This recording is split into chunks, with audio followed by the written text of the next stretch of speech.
यह जो निर्विषय मन की स्थिति है ना परीक्षित, ये विष्णु पद है। क्या बोलते हैं? पदम तत्परमम विष्णु हो मनो यत्र प्रसीदति। यहाँ पर मन आनंद सागर में डूब जाता है, गल जाता है जाके। यस्मिन् नित्य सुखाम बुधौ गलितधीः ब्रह्मैव न ब्रह्मवित् यः कश्चित् स सुरेन्द्रवन्दितपदः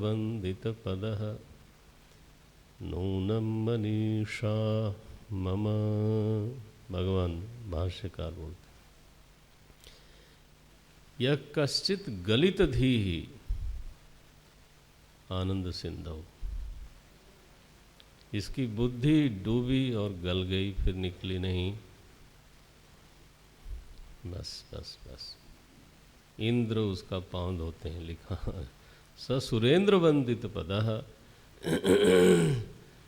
अच्छा, अगर ये नहीं होता है तो उतना अधिकार अगर नहीं है तो स्थूल माने धारणा का अभ्यास करना चाहिए। ये दूसरा अभ्यास बताया सुखदेव जी महाराज ने।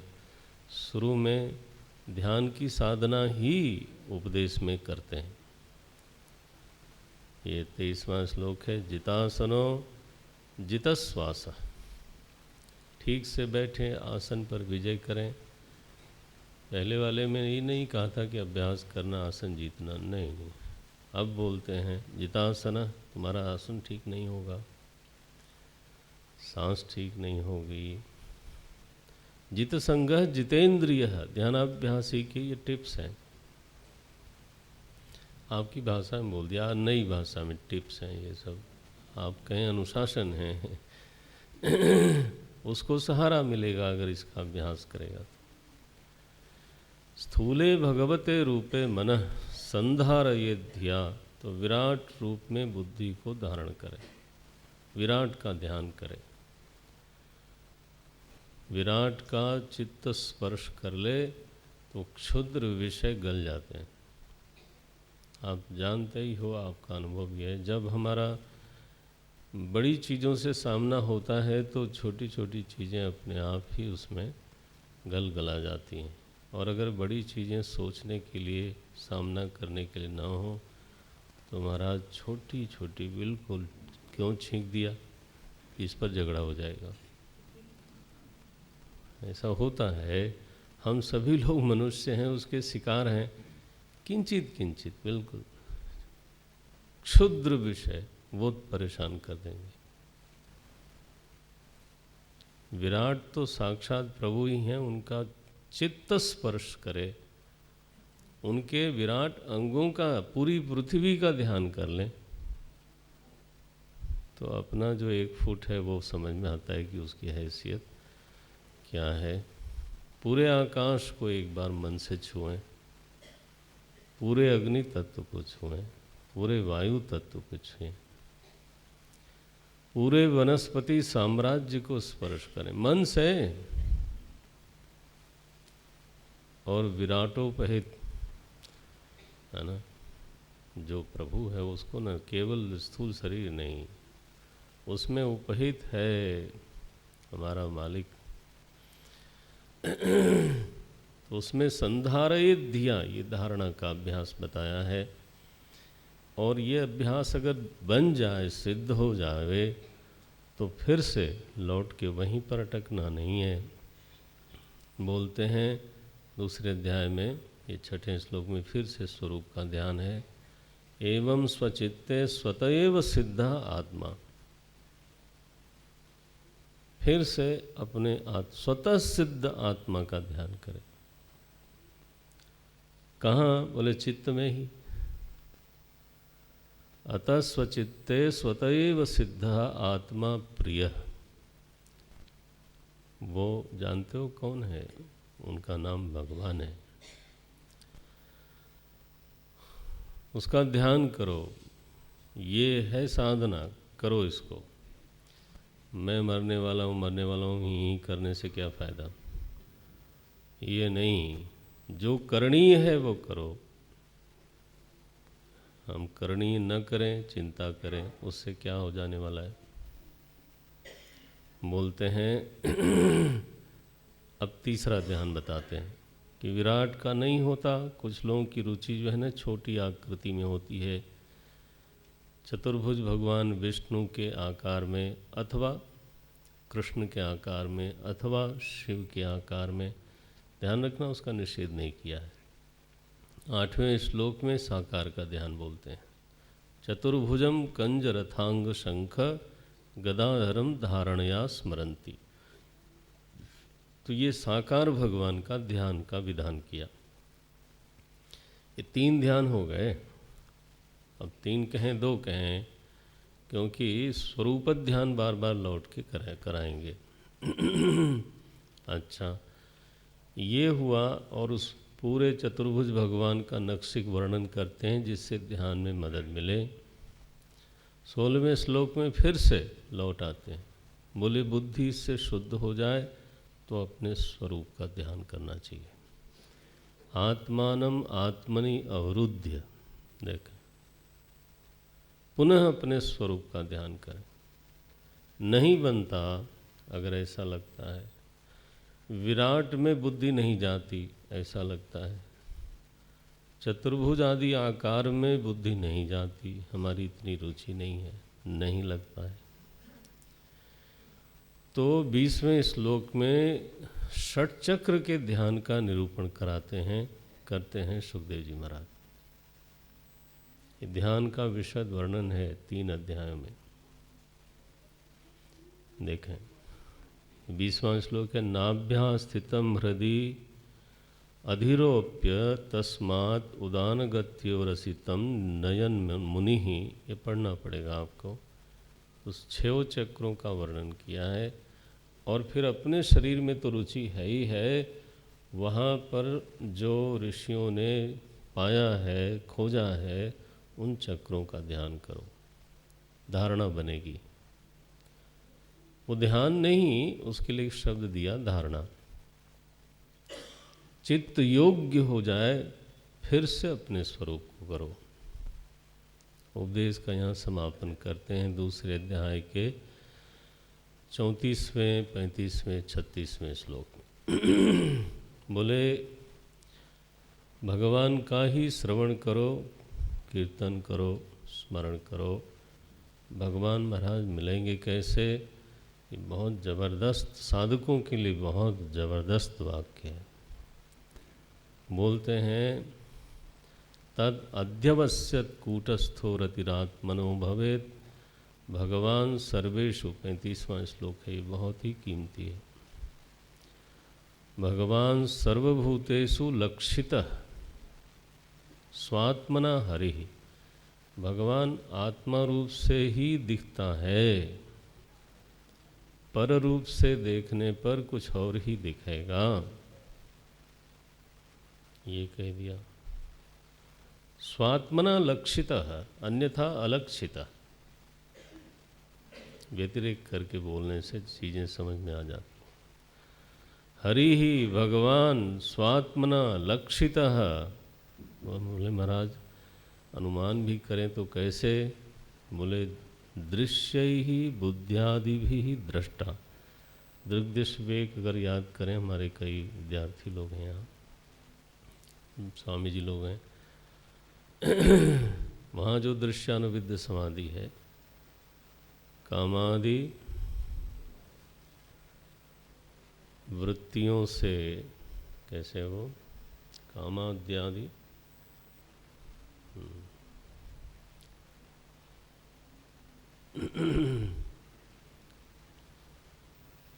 तत्साक्षित्वेन चेतनम ध्यायेत दृश्यानुविद्धोयम समाधि सविकल्पकः। ये जो मंत्र उसके ऊपर की पंक्ति है। हाँ, कामाद्या चित्तगा दृश्याः, ये वाक्य है। कामाद्या चित्तगा दृश्याः तत्साक्षित्वेन चेतनम ध्यायेत। यहाँ देखो आप, बिल्कुल डिटो पंक्ति भागवत जी बोलते हैं, या आकर हैं, यहाँ से वहाँ गया है। ये न भ्रम पाल लेना कि वहाँ से यहाँ आया है। उटपटांग नहीं करना। कैसा बोलते हैं? दृश्यैहि बुद्ध्यादिभिः दृष्टा लक्षणैहि अनुमापकैहि। वो दृष्टा है, इस लक्षण से उसका अनुमान करो, उसको खोजो। तस्मात्, ये मत समझो कि वो परोक्ष है, पता नहीं कहाँ है, होगा ऐसा जैसा सुखदेव जी ने कहा है, होगा ऐसा, तो ये आस्तिक की बुद्धि है। तो अनुभव पर्यवसायी होना चाहिए। बोलते हैं तस्मात् सर्वात्मना राजन हरिः सर्वत्र सर्वदा। ये निगमन है उपदेश का। भागवत जी की शैली ऐसी प्रौढ़ कसी हुई है, प्रश्न करता इतना सटीक, तो आप समझते हैं उत्तर स्खलित होगा, तत्र बिखरा हुआ होगा। अब वो तो अपना अपना स्वाध्याय है। श्रोतव्य, देखो वही रिपीट करते हैं, जो शुरुआत करी थी वही निगमन किया। श्रोतव्य कीर्तितव्यश्च स्मर्तव्यो भगवान नृणाम।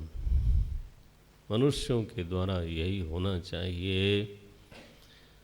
बोले प्रभु दुनिया में ना तरह तरह के ध्यान देखने सुनने में आते हैं। तो बोले हाँ वो भी है। ये तीसरा अध्याय तो सकामियों के ध्यान का पूरा प्रकरण है। किस कामना की पूर्ति के लिए किसका ध्यान, किस कामना की पूर्ति के लिए किसका ध्यान, ये पूरा अध्याय ही इसी विषय में है। 7वें श्लोक में हमारे मालिक साहब के बारे में बोलते हैं, विद्या कामस्तु गिरिशम। विद्या चाहिए तो शिव ध्यान करना चाहिए, और दाम्पत्य मधुर चाहिए तो उमा सती पार्वती अम्बा का ध्यान करना चाहिए। ऐसा हर ध्यान का अलग अलग फल बताया।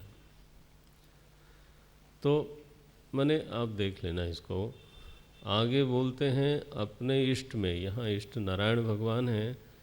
बोले नारायण नाम तो नहीं लिया, पुरुष शब्द लिख दिया। अकाम सर्व कामो वा। बोले ध्यान तो अपने इष्ट का करो आप, लेकिन ध्यान रखना उसमें सर्वात्मा भगवान ईश्वरो हरि ही ये भाव रहना चाहिए। सकाम हो तो भी कामना पूर्ति होती है, अकाम हो तो फिर आगे बात बनती है। अकामो सर्व कामो वा मोक्ष काम उदारधी ही तीव्रेण भक्ति योगेन यजेत पुरुषम परम सत्यम परम धीमहि। यहाँ लिखा पुरुषम परम। ये 3 अध्यायों में मैंने उत्तर सीधा सीधा दिया, और मुख्य रूप से जोर दिखाई देता है सुखदेव जी का ध्यानाभ्यास पर। 4थे अध्याय में महाराज परीक्षित ने बहुत सारे प्रश्न किए, सृष्टि के संबंध में प्रश्न किए। यथा इदम सृजते विश्वम। जब इस तरह के प्रश्न किए तो आप समझते हैं ये प्रश्न फिर सुखदेव जी के उपदेश से हटके हो गया। बोले नहीं, हटके नहीं हुआ। सुखदेव जी ने कहा सुनना चाहिए, तो परीक्षित महाराज के पास जो भी समय बचा है, कहते हैं फिर सुनाइए प्रभु। अब मैं क्या सुनाऊं? तो सुनाने वाले को भी प्रश्न का आलंबन चाहिए ना। तो वो जो रसिक श्रोता होता है, वो प्रश्नों की डोर डाल डाल के ज्ञानामृत को निकालता है। इसलिए प्रश्न किया, नहीं तो सुखदेव जी शायद झड़क देते, मैंने अभी तुमको कहा था, अब तुम फिर उटपटांग प्रश्न करने लगे, अब सृष्टि से क्या लेना देना, तुम ध्यान करो बैठ के। कहीं देते, लेकिन नहीं, क्योंकि सृष्टि का विवरण भी प्रभु का ही विवरण है, क्योंकि वो सर्वात्मा है, वो किसी और का नहीं है। उपायस्सोऽवताराय, उसकी उपेक्षा भी नहीं होनी चाहिए। तो नारायण इस प्रश्न के उत्तर में अब पहले तो सीधा सीधा सत्संग हो रहा था, अब उनको लगा कि लंबा विषय खिंच गया, तो सुखदेव जी जैसे अवधूत ने अब मंगलाचरण किया। बोले नहीं, अब विधि पूर्वक बोलना पड़ेगा। तो ये चौथे अध्याय में सुखदेव जी महाराज मंगलाचरण करते हैं, प्रभु की स्मृति करते हैं। और अब आरंभ किया। महाराज जो आपने प्रश्न किया था ना, वही प्रश्न नारद जी ने ब्रह्मा जी से किया था। देखो, तो सुखदेव जी माने शौनक जी सूत जी के बीच में से चली गई कथा सुखदेव जी और परीक्षित के बीच में, और सुखदेव जी अब उठा के इस कथा को ले जाते हैं ब्रह्मा जी और नारद जी के बीच में। नारायण 3 अध्यायों में ये नारद जी और ब्रह्मा जी के बीच का संवाद है। ये तीसरी भागवत हुई, भागवत में ये तीसरी भागवत हुई।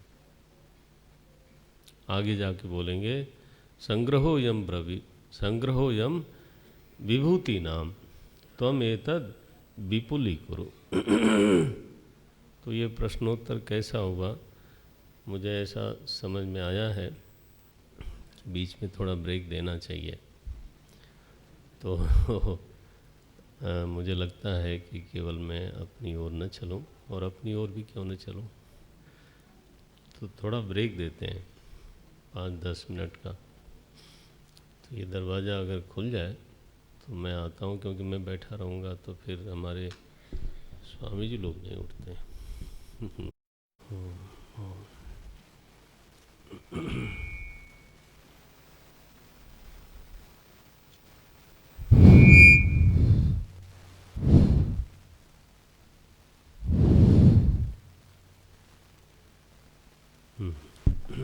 आवाज़ ये क्यों हो रहा है? इसको थोड़ा सा इधर कर, इसका चेहरा ना शायद। हरिओम।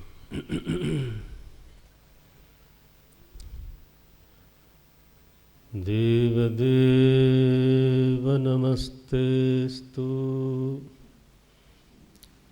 अभी बढ़िया है। देवदेव नमस्तेस्तु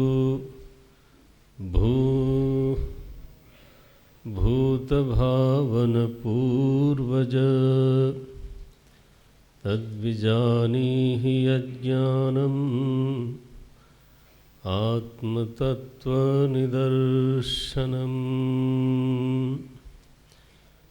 नाहं वेद परं ह्यस्मिन् नापर न समं विभो। नामरूपगुणैर्भाव्यं सदसत्किञ्चिदन्यतः।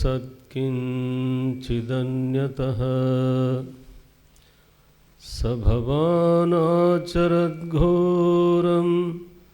यत्तपः सुसमाहितः।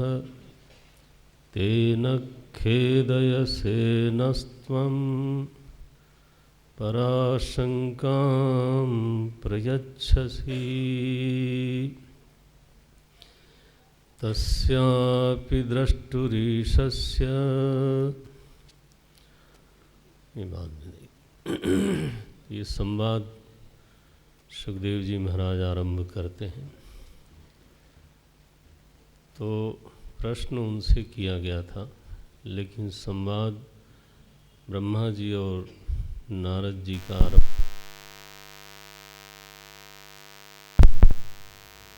इसमें एक विशेष हेतु भी होता है। हेतु ये है कि बस हेतु ये है बेस बड़ा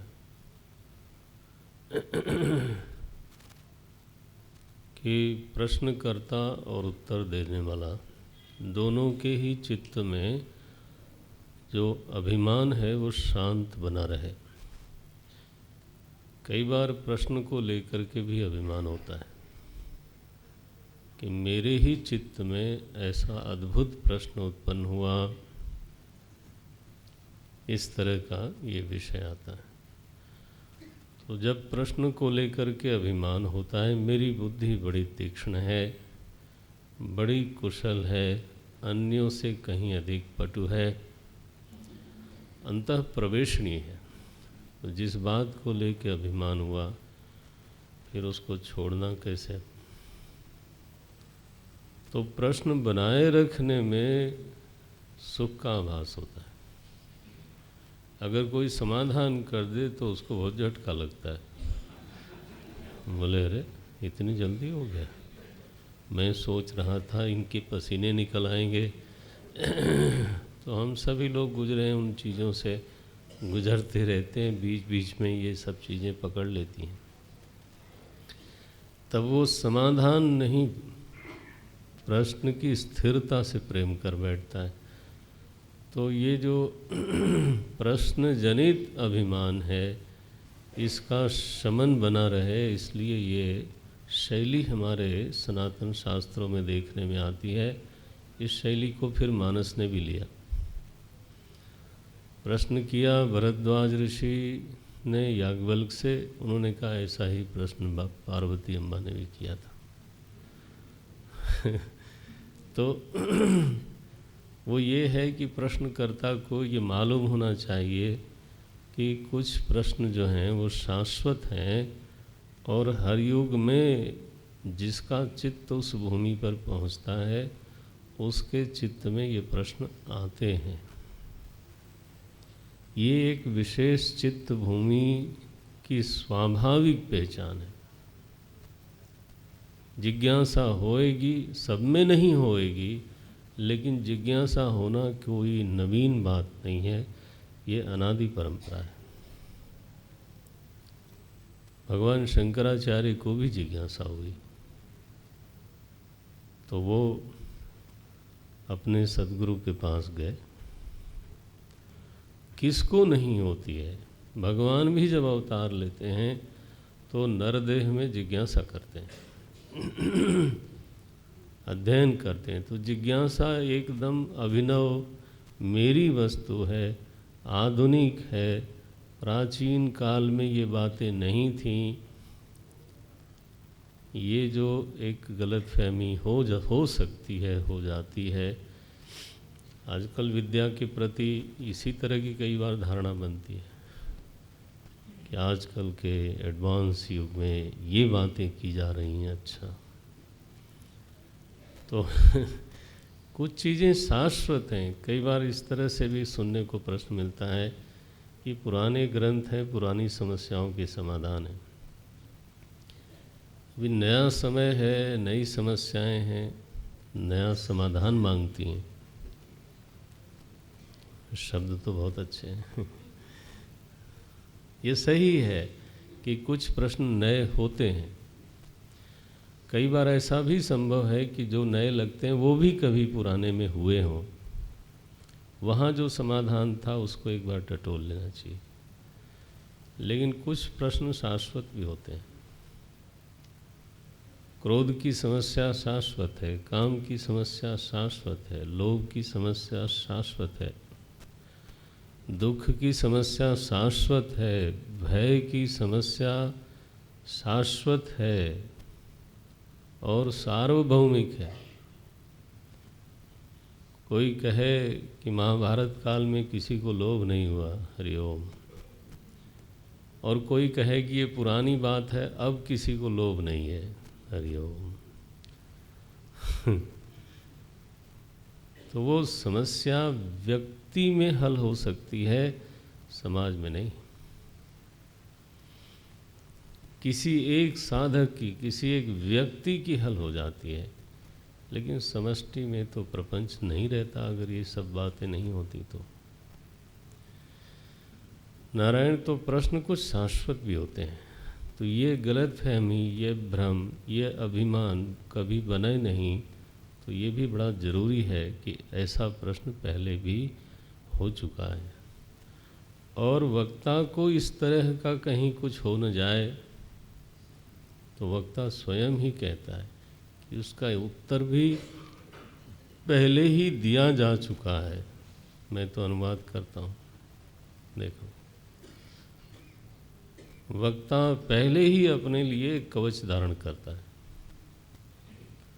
दूसरे की कही हुई बात को कहने में और ठीक ठीक से कह दिया जाए वही बड़ी बात है। एक तरह से ऋषि ऋण उतर गया, परंपरा का निर्वाह हो गया। कई बार तो हम अपने पूर्व पुरुषों की कही हुई बात को भी ठीक ठिकाने कह नहीं पाते, कही हुई बात को कह नहीं पाते, ठीक से डिलीवरी नहीं होती, ठीक से कम्युनिकेशन नहीं होता। निर्दोष चित्त न होने से कदाचित कहते कहते उसमें और भी चीज़ें मिल मिला जाती हैं। तो मान कैसा तो ये बात तो परोक्ष रूप से इसमें निहित है। तो नारद जी की तरफ कथा को ले गए। नारद जी क्या प्रश्न करते हैं ब्रह्मा जी से, देव देव नमस्तेस्तु। बोले हे देव, देवताओं के देव, आप तो सबके पूर्वज हो, भूत भावन पूर्वज, सबके पितामह माने जाते हो। और मैं ऐसा मानता हूँ कि आपसे बड़ा कोई है नहीं, आपसे ही सारी सृष्टि बनी, आप ही उसके नियंता हो। लेकिन खेद ये होता है, स भवान आचरत घोरम यत तपः। तो ऐसा होने पर भी आपने तप किया और आप ध्यान करते हो, तो खेद ऐसे तेन खेद ऐसे नह त्वम, आप हम लोगों को खेद पहुंचाते हो। मैंने शंका आती है, ये नहीं कहा कि कोई बड़ा ही होगा, शंका आप पैदा कर देते हो कि आपसे भी कोई बड़ा, आपका भी कोई ध्येय, आपका भी कोई आराध्य होगा। तो यदि वो है तो वो कौन है? ब्रह्मा जी बोले, बेटा नारद, जब तक उनको लोग नहीं जानते तब तक हम ही को सबसे बड़ा मानते हैं, ये कोई आश्चर्य की बात नहीं है। लेकिन जो सबसे बड़ा है ना, वो तो मालिक साहब है, उन्हीं का नाम भगवान है, वही अभिन्न निमित्तोपादान कारण है, उनका एक नाम है नारायण। ये बोलते हैं वो उन्हीं नारायण का बोध कराने के लिए सब कुछ है। यहाँ लिखते हैं, नारायण परा देवा वेदाहा, देवा नारायणांगजाहा, नारायण परा लोकाहा, नारायण परा मखाहा, इत्यादि इत्यादि। वो नारायण कौन है? नर अयन नरेव नारः तत् अयनम यस्य। दोनों अर्थ करते हैं लोग। नर शब्द, नार शब्द जलवाची भी है और नर को भी नार बोलते हैं। तो जल में सृष्टि के बाद जल प्रधान पंच महाभूत में दीर्घ काल तक परमात्मा ऐसे पड़ा रहा, इसलिए उनका एक नाम रखा गया। आएगा अगर प्रकरण तो ख्याल आया तो बोलेंगे। तो इसलिए उनका एक नाम पड़ा, ये पुराण की कथा के अनुसार नारायण। और आध्यात्मिक रूप से इसी शरीर में जिसका अयन है, ये संगति लगती है। देखें यहाँ लिखते हैं, तस्यापि द्रष्टुः।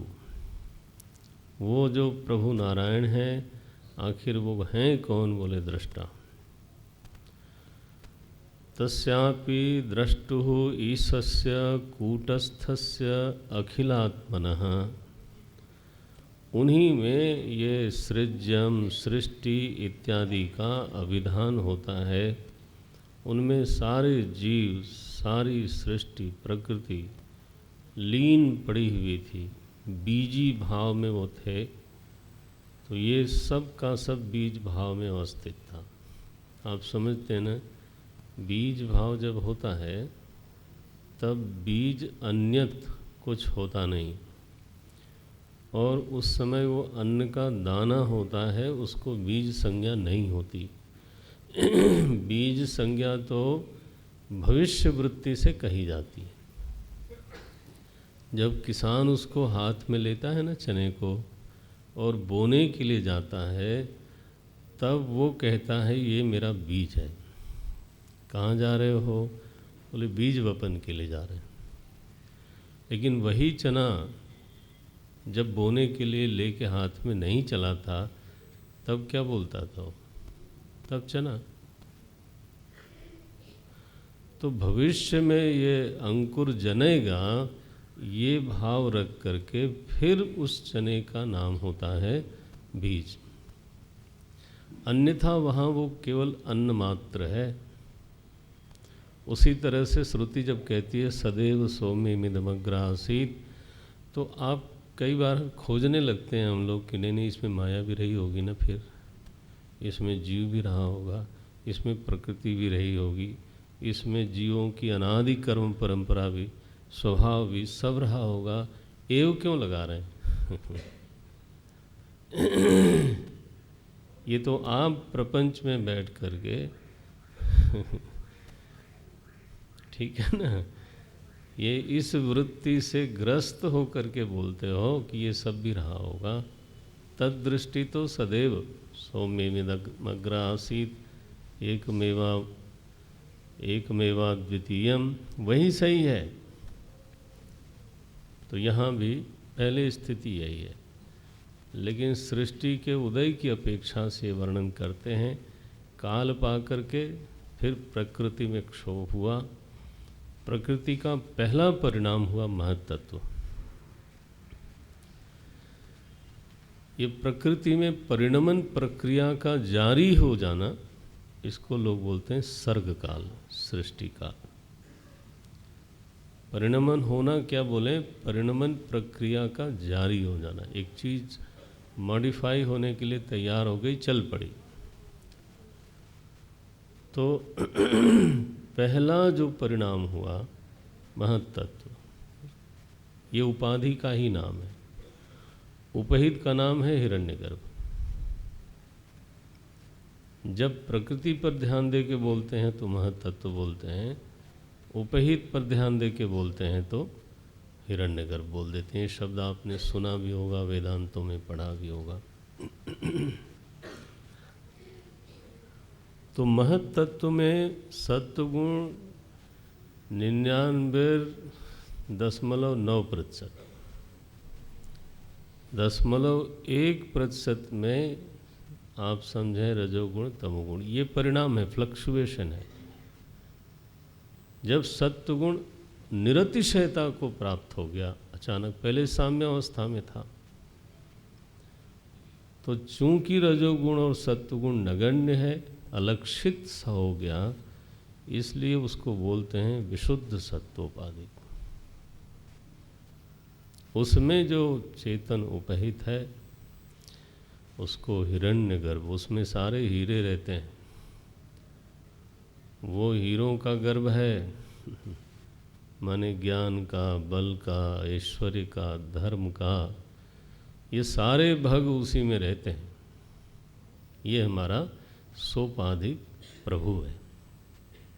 सो महत्तत्व ये प्रथम हुआ। काल कर्म स्वभावं च माया येषो मायया स्वयं, यहाँ से सृष्टि शुरू होती है। बोलते हैं महत् से फिर अहंकार की उत्पत्ति हुई, और यहाँ सात्विक वेदांतों में अहंकार की उत्पत्ति बोलते हैं, भागवत जी में थोड़ा उसका विवरण कर दिया। त्रिविध अहंकार की उत्पत्ति हुई, सात्विक, राजसिक, तामसिक। सात्विक से ज्ञान शक्ति, राजसिक से क्रिया शक्ति, और तामसिक से द्रव्य शक्ति उत्पन्न हुई। जगत में तीनों चीज़ें हैं, द्रव्य भी है, क्रिया भी है, ज्ञान भी है। तो ये तीन अहंकारों से उत्पन्न हुए। महत्तत्व ने ही मानो तीन प्रकार के अहंकार स्वीकार करके ये त्रिविध सृष्टि बनाई। सृष्टि में यही तीन चीज़ें हैं, ज्ञान शक्ति है, क्रिया शक्ति है।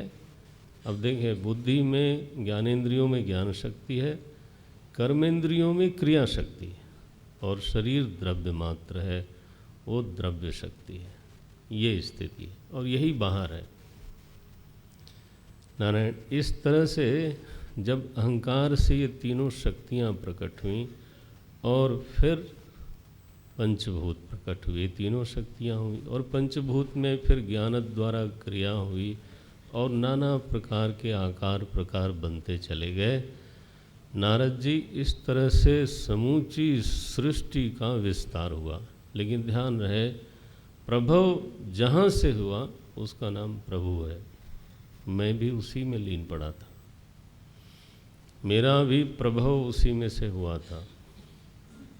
महत तत्व अहंकार के बाद जब पंचमहाभूत का उदय हुआ था ना, तो पंचमहाभूतों में जो परिमाण में, परिणाम नहीं, जो परिमाण में सबसे अधिक दिखाई देता है, व्यापक है, जिसका प्राधान्य है पंचभूतों में, वो है जल तत्व। पृथ्वी में भी जो पिंडीकरण है वो जल के कारण है, ऐसे बोलते हैं। जल ही स्थूल रूप से हमारे इंद्रियों के सामने जब द्रव्य बोलते हैं तो वैसे तो पृथ्वी आती है, लेकिन पृथ्वी में भी प्रधानता जल की है। हमारा शरीर तो ठोस द्रव्य जैसा मालूम पड़ता है, लेकिन हमें कहा जाता है कि इसमें कुछ 70% के आसपास जलमस्ती। तो यह जो पंचभूत का शरीर है तो पंचभूत का, लेकिन अगर 70% वह जल ही है तो प्रधान कौन हुआ ना। इसलिए नर एव नारः तो तत् अयनम यस्य। देखो ये उसमें भगवान दीर्घ काल तक सोए पड़े रहे, मैंने निश्चेष्टा बनी रही। काल का प्रभाव जब पड़ा, कर्म पके फिर से, तब फिर उसमें से नाभि कमल से तो एक कमल निकला उनकी नाभि से। नाभि क्या है? अनंत की नाभि क्या होती है? नभैव नाभि, नाभ्यास्य अंतरिक्षम। और ये कमल क्या है महाराज? ये समझना नहीं कि ये डोलता हुआ एक कमल है, उस पर गद्दी है, उस पर ये जो महाराज सारी सृष्टि 14 भुवन है, ये जैसे कमल की गद्दी पर कीड़े घूमते हैं ना, वैसे है। हाँ, क्योंकि लोक पद्मम, ऐसा मैं दिखाऊंगा आपको, ये 14 भुवन का जो एक लोक बना, इसको पद्म कहते हैं। हाँ, उसमें उपहित चेतन को ब्रह्मा कहते हैं। बहरहाल, तो ये जब हुआ, फिर हमने सृष्टि आगे बढ़ाई, और समय समय पर तो फिर इसी सृष्टि में, स्थूल सृष्टि में अवतार हुए। तो ये 7वें अध्याय में फिर से देखें, 6ठे अध्याय में, 5वें अध्याय में सृष्टि प्रकरण, 7वें अध्याय में उसी सृष्टि में ऐसे प्रसंग आते हैं जब सृष्टि देवी देवताओं से नहीं संभलती। बोले तो फिर आपको संभाल लेना है। बोले हमसे भी नहीं संभलती। रामावतार में तो पृथ्वी और ऋषि लोग जब गए ब्रह्मा जी के पास, बोले रावण बड़ा उपद्रव करता है प्रभु। बोले हमें उन्हीं के पास चलना चाहिए, हमरऊ तोर सहाई, जो तुम्हारे ही नहीं हमारे भी सहारे हैं, तो अब वही इसका समाधान करेंगे। तो जो प्रसंग ऐसा आ जाए जो देवी देवता मनु इंद्र किसी से संभलता न हो, तब फिर अवतार होता है।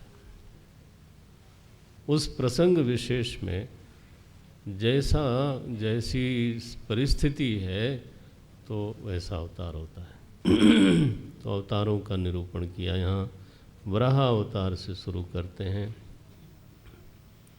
तो वराह भगवान का अवतार बोलते हैं, सुयज्ञ का अवतार है, हरि का अवतार है, कपिल भगवान का अवतार है, दत्तात्रेय भगवान का अवतार बताया, सनकादि ऋषियों का अवतार बताया। बोलते हैं नर नारायण का अवतार हुआ। इस तरह से 24 अवतार का निरूपण है। राम, बलराम, कृष्ण, अंत में कल्कि के अवतार का भी इसमें निरूपण है। थोड़ा थोड़ा अवतार का विशेषण मैंने उसको थोड़ा विवरण कर दिया। जब हम लोगों ने प्रथम स्कंद में अवतार का प्रकरण 3 अध्याय में पढ़ा था, जब सूत जी ने सुनाया था तो केवल नामोल्लेख था। यहाँ पर थोड़ा उसका विवरण कर दिया, किस प्रसंग में कौन सा अवतार हुआ, अत्यंत संक्षेप में, लेकिन पूर्व की अपेक्षा यहाँ थोड़ा विस्तार है। ये शैली है। पहले जैसे चित्त में एक संस्कार डाल दिया कि ये अवतार है, ये सृष्टि है, फिर आवृत्ति बार बार करते हैं। आप पुनरावृत्ति मत बोलना, बोलो तो कोई हर्ज नहीं है, लेकिन ये जाने रहना कि पुनरावृत्ति शब्द वेदांत में बहुत अच्छा नहीं मानते। उसकी जगह पे शब्द होता है अभ्यास, है ना। जब हम तो वेदांत के तात्पर्य का निरूपण करते हैं षड्विध से, उस समय एक शब्द आता है अभ्यास, अपूर्वता, उपक्रम आदि, तो उसमें आता है अभ्यास। देखना चाहिए कि श्रुति ने किस विषय को बार बार कहा है। पुनरावृत्ति एक दोष माना जाता है, अभ्यास एक गुण माना जाता है। ध्यान रहे, खासतौर से हमारे स्वामी जी लोग, ब्रह्मचारी जी लोग, नारायण, तो इसका अभ्यास है बार बार। तो सृष्टि में संक्षेप, फिर थोड़ा विस्तार किया, अवतार का संक्षेप से उल्लेख, फिर विस्तार किया। तो द्वितीय स्कंद में ये 5वें, चौथे अध्याय से शुरू कर दिया, 5वें, 6ठें, 7वें अध्याय में अवतारों का पूरा विवरण करने के बाद, जैसे सूत जी ने कहा था इदम भागवतम नाम, उसी तरह से अब देखो यहाँ बोलते हैं इदम भागवतम नाम, 51वां श्लोक है ये 7वें अध्याय का। इदम भागवतम नाम यन्मे भगवतोदितम, जो मैंने सुनाया ना नारद जी, इस पूरे प्रवचन का नाम श्रीमद् भागवत है। देखो, भगवान से संबंधित महाप्रलय से लेकर के फिर महाप्रलय तक की बातें हैं। हमने पहले दिन बोला था प्रपंचोपाधिक और निष्प्रपंच, सभी कुछ जो भी भगवान से संबद्ध है, और ऐसा कुछ है नहीं जो संबद्ध न हो, वो पूरे विषय को, जो विषय करता है उसको बोलते हैं श्रीमद् भागवत। इसलिए भागवत को मेधा में ठीक ठीक विवृत करके धारण करना समय तो लगता है, लेकिन बड़ा मंगलकारी है। तो चित्त का विस्तार होता जाता है। जो चीज़ वेदांत ग्रंथों में संक्षेप में, जैसे अभी दिखाया मैंने, अहंकार जो है वहाँ सीधे अहंकार कह दिया जाता है। यहाँ अहंकार को त्रिविध कह दिया। प्रलय के लिए काल, कर्म, स्वभाव, 3 चीज़ों को जोड़ा गया। क्यों? क्योंकि काल के बिना कर्म का प्रारब्ध नहीं बनता, और अगर प्रकृति में परिणमन का स्वभाव नहीं होता तो वो परिणमित नहीं होती। देखो भला ये कैसी सूक्ष्मता है। आखिर चेतन में परिणाम क्यों नहीं हुआ? क्योंकि उसका स्वभाव नहीं है। तो स्वभाव भी बीच में लेना चाहिए। तो ये जो बारीकियां हैं, ये श्रीमद् भागवत में विद्यार्थियों को, जिज्ञासुओं को बार बार देखनी चाहिए, देखने को मिलती हैं और हृदय को न छू देती हैं। हम पाठ करते हैं प्रभु कृपा से, तो हर बार कोई न कोई वो आयाम जो पहले नहीं देखा था सामने आता है। तो बोलते हैं इदं भागवतं नाम यन्मे भगवतोदितं संग्रहोऽयं। नारद जी, ये बड़ा संक्षेप में मैंने भागवत सुनाई है। त्वम, अब तुम्हारा काम है, त्वम एतद् विपुलीकुरु, विस्तार करो, गाओ, इसका विवरण करो। लेकिन विवरण करते समय, विस्तार करते समय प्रयोजन साफ होना चाहिए। भागवत जी का अनुष्ठान का संकल्प आवे तो ये मूल संकल्प चित्त में होना चाहिए। अगर इस संकल्प से भिन्न संकल्प है तो फिर कदाचित कैतवा।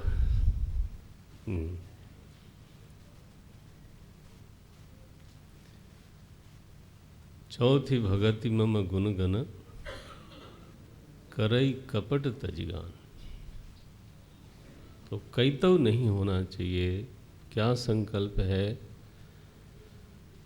यथा हरौ भगवती नृणां भक्तिर्भविष्यति सर्वात्मन्यखिलाधारे इति संकल्प्य वर्णय। बस ये है मूल संकल्प भागवत जी का। इसको पकड़ने का पूरा प्रयास फिसलता रहता है, क्योंकि भक्तिर्भविष्यति की यशो में भविष्यति, धनो में भविष्यति, बहुधा संकल्पा सन्ति। इसलिए वो शुरू में ही कहा कर्णलोभेन विप्राः। घर घर में कथा करते हैं तो इसलिए कथा सार ततो गता है, ऐसे भी सब बोलते हैं। तो संकल्प शुद्धि होवे तो वाणी में फिर होता है ना, वक्ता को भी प्रभाव मिलता है, उसका श्रोता को भी मिलता है। यहाँ फिर से मैं ध्यान दिलाता हूँ, जो सुखदेव जी ने उत्तर दिया था, सर्वात्मा, भगवान, ईश्वरो, हरि, ये 4 शब्द दिया था। यहाँ फिर बोलते हैं, देखो ये ब्रह्मा जी भी नारद जी को बोलते समय 4 शब्द लेते हैं। सर्वात्मनि, अखिलाधारे, भगवती, हरौ। ये अगर आपके पास श्लोक है, देख रहे होंगे आप, 4 शब्द हैं। क्रम थोड़ा इधर उधर है, लेकिन चारों के 4 शब्द हैं। सप्तमी में आया इसलिए सर्वात्मा नहीं, सर्वात्मनि। सर्वात्मनि सर्वेषां भगानां आधारः, अखिलाधारे भगवती हरौ। जिस प्रकार से ऐसे भगवान में लोगों की रति मति बढ़े, भक्ति बढ़े, जो भी विधि तुम्हें ठीक जचे नारद करो, गा के भी करो, लेकिन ये प्रयोजन पूरा होना चाहिए। कथा उपकथा भी कहनी हो, साहस हो तो करो, है बड़ा साहस का काम वैसे वो। माने उपाख्यान, बनावटी कथाएं भी हो सकती हैं बीच बीच में समझाने के लिए, लेकिन प्रयोजन खराब नहीं होना चाहिए। अंततः वह भक्तिवर्धिनी होना चाहिए। आख्यान भी जो है वो नृणाम भक्तिर्भविष्यति। कभी कभी उत्प्रेक्षाएँ महात्माओं से सुनते हैं, बड़े आचार्यों से सुनते हैं। भगवान कृष्ण ने आंखें बंद कर ली, चाहे मूल ग्रंथ में ना हो, वह महात्माओं के भाव हैं, लेकिन वो भाव बड़े ग्राह्य हैं। शर्त है कि उनसे भक्ति बढ़नी चाहिए, निषेध नहीं है। नहीं तो विपुलीकुरु ये शब्द घटेगा नहीं। संग्रहोऽयं विभूतीनां, त्वम एतद् विपुलीकुरु यथा हरौ भगवती नृणां भक्तिर्भविष्यति सर्वात्मन्यखिलाधारे इति संकल्प्य। लो संकल्प, फिर वर्णय, फिर वर्णन करो। नारद जी को तो सीधे आदेश ही हो गया। जब ये प्रकरण पूरा हो गया तो परीक्षित महाराज की कथा फिर आई। वो तो आ गए ना, उस संवाद से निकल आए। तो परीक्षित महाराज ने प्रश्नों की महाराज झड़ी लगा दी 8वें श्लोक, 8वें अध्याय में। 8वां अध्याय पूरा पूरा प्रश्न ही प्रश्न है। इसमें एक श्लोक अद्भुत है, 5वां 6वां श्लोक। बोले महाराज मैं क्यों सुनना चाहता हूँ ये सब बातें, इतने सारे प्रश्न मैंने किए, इसलिए कि अन्य चर्चा के लिए अवकाश न हो। और परीक्षित स्वयं ही बोलते हैं, धौतात्मा पुरुष कृष्ण पादमूलम न मुंचति। बोले ये प्रमाण है कि किसी का हृदय स्वच्छ है। धौतात्मा, धुल गया है जिसका अंतःकरण, हे प्रभो हे गुरो, कृष्ण पादमूलम स न मुंचति। उसका चित्त श्री कृष्ण के पादमूल को छोड़ता नहीं, तत्संबंधी बातों को सुनता है, कहता है, पढ़ता है। अन्य चर्चा में थोड़ी देर भी गया तो मन खराब हो जाता है। कैसे? बोले मुक्त सर्व परिक्लेशः पांथः स्वशरणम यथा। यहाँ शरणम शब्द का अर्थ खुल जाता है। शरणम माने घर होता है। हाँ, जहाँ जा कर के विश्राम करे व्यक्ति निश्चिंत हो करके।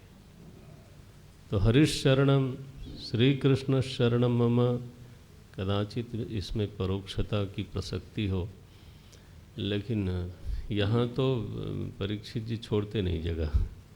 स्वशरणम, पांथः जैसे कोई पथिक, जैसे कोई यात्री चलते चलते यहाँ गया, वहाँ गया, वहाँ गया, यहाँ गया, और फिर वो अपने घर में नहीं, घर में तो रोज ही सोता था, कहीं न कहीं होटल में सोता होगा, दूसरे लोगों के घर में सोता होगा। अपने घर में जब आता है स्वशरणम, तब उसको उस समय कोई कहे थका हारा पथिक आवे, और उस समय उसकी कोई कहे कि चलो प्रोग्राम बनाते हैं। बोले महाराज यात्रा चाहे जितनी सुखद हो, वो यात्रा ही होती है, शांति रखो। अगर कोई विशेष प्रयोजन है तो उसके लिए हम वो कीमत देने को राजी हैं, लेकिन अन्यथा कोई कहे कि यात्रा बड़ी मज़ेदार थी, वेरी गुड, अपना तकिया ही नहीं मिला, यात्रा क्या मज़ेदार थी। मैंने देखो ना तो हमें निरंतर अनुभव होता रहता है, यात्रा कितनी सुखद है।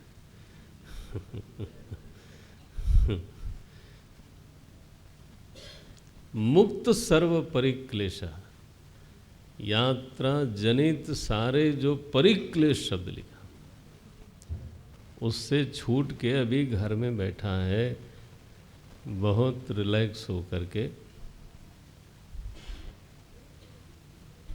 पैजामा पहन के चाहे तौलिया पहन के।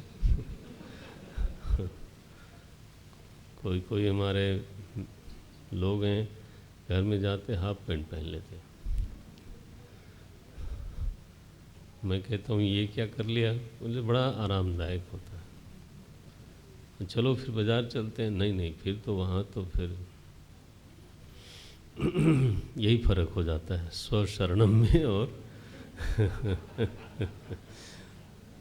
स्वशरणम यथा, अपने घर में आने के बाद वो हिलना नहीं चाहता, बोले बात मत करना, अभी थक के आया हूँ।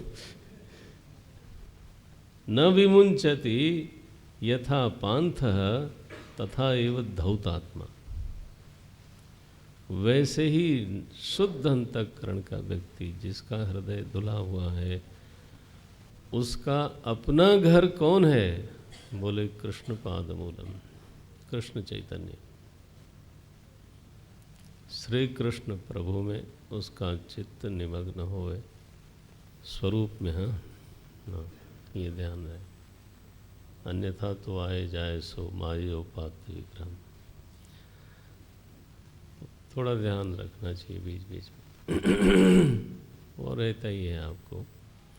मुक्त सर्व परिक्लेश पांथ स्वशरणम यथा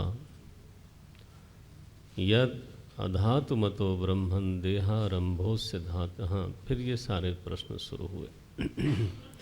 यहाँ पे ये जो 8वां श्लोक है, इसी में वो जो पद्म है ना, जिस पर ब्रह्मा जी बैठते हैं, हम लोग टीवी में देखते हैं, कमल नाल पर ब्रह्मा जी बैठे हैं हिले हुए। तो यहाँ देखिए, ये पहला ही वाक्य आता है 8वें श्लोक का। आसीद यद उदरात पद्मम लोक संस्थान लक्षणम। ये चाहे तो आप देख लें, अंडरलाइन कर लें। लोक संस्थान लक्षणम पद्मम, ये समस्त लोकों का जो स्थान है उसको पद्म कहा गया है। हमारे यहाँ कमल जो है ना, मुख को भी कहा गया, नेत्र को भी कहा गया, चरण पता नहीं किसका चरण कमल की तरह है। अगर हो तो बड़ा बायोलॉजिकल डिफेक्ट लगे। मतलब एक सौंदर्य की पवित्रता के लिए एक उपमा है, क्योंकि वो असंग रहता है। कमल जल में रह कर के छूता नहीं। पद्मपत्रम इवाम्भसी, ये वाक्य इसलिए आते हैं। सुंदर है, एक भीनी सुगंध है, इत्यादि इत्यादि। साम्यांश उसका अलग है, आकृति में साम्यांश नहीं है कि आप टीवी पर हिलते हुए ब्रह्मा जी बेचारे को दिखाई दिया। तो जैसे पिंडोपहित चेतन इस समय मनुष्य है, लाओ ऐसी भाषा बोल दें, वैसे ब्रह्मांडोपहित चेतन ब्रह्मा जी हैं। ये पिंड भी तो पंचभूत का ही है। ये कहाँ से आप हो गए? नहीं, वही तो बोले मैं हूँ। अगर तुम ये हो तो वो भी वो है। फिर क्या दिक्कत है? जब पंचभूत मैं हो सकता है तो तुम्हारा ही क्यों होगा? दूसरे का भी होगा। लोक संस्थान लक्षणम पद्मम, इस पर बैठे हैं ब्रह्मा जी। ये निकला कहाँ से? अनंत भगवान की नाभि से। ये कमल पुष्प खिला हुआ है। हाँ, आकाश पुष्प। संकेत भी है ये। बहरहाल, तो ये कैसे हुआ, ये कैसे हुआ? परीक्षित महाराज ने जब ढेर सारे प्रश्न किए, तब फिर सुखदेव जी महाराज उत्तर आरंभ करते हैं। ये 9वें स्कंद 9वें अध्याय में आप शुरू करते हैं। राजन, सच्चाई भी जानना चाहिए। आत्म मायाम ऋते राजन परस्य, क्या शब्द देते हैं, परस्य अनुभवात्मना। भगवान जो है ना, वो हमेशा परोक्ष नहीं रहते, प्रत्यक्ष भी हमेशा नहीं रहते। ये तो अनुभवात्मा जो है उसका नाम भगवान है। अनुभवात्मनः परस्य, ऐसा जो हमारा चिन्मय प्रभु है, निर्विकार, अपरिणामी, कूटस्थ, आत्मशब्दवाच्य, वो अपनी माया के बिना उस असंग चेतन में किसी से भी संबंध संभव नहीं है। न घटेत अर्थ संबंध, होता है ना कि प्रकृति से पुरुष का संबंध हुआ। बोले संबंध कैसे होगा प्रभु? असंग का किसी के साथ कैसे संबंध होगा? बोले माया से सब होता है। न घटेत अर्थ संबंध स्वप्न द्रष्टु इव अंजसा। स्वप्न का दृष्टा स्वप्न से न संबंधित होते हुए भी स्वप्न काल में संबद्ध हो ही जाता है। गुणों से संबद्ध होकर के मानो वह चेतन तत्तद रूप में बहुरूप में भासमान हो रहा है। और वृत्ति क्या बनी, जब गुणों में सज्जित हो गया, जुड़ गया गुणों में, तो दो वृत्तियां बनी एक साथ युगपत, मम अहम इति। बस शुरू हो गया। तो ये है सच्चाई। माया के बिना तो केवल वही है और कुछ है नहीं। लेकिन एक बार उसको स्वीकार कर लो तो फिर गुणों का संग भी स्वीकार कर लो, फिर गुणों के परिणाम को भी स्वीकार करो, फिर नाना प्रकार की सृष्टि को भी स्वीकार करो। तो उसमें जब ऐसा संग हुआ गुणों का, तो सृष्टि काल उपस्थित हुआ और उनकी नाभि से तो मेरा जन्म हुआ। एक कमल निकला, उस पर मेरा जन्म हुआ। और जब मैं होश में आया तो मुझे कुछ समझ में नहीं आया। ब्रह्मा जी का ये कथानक सुना रहे हैं।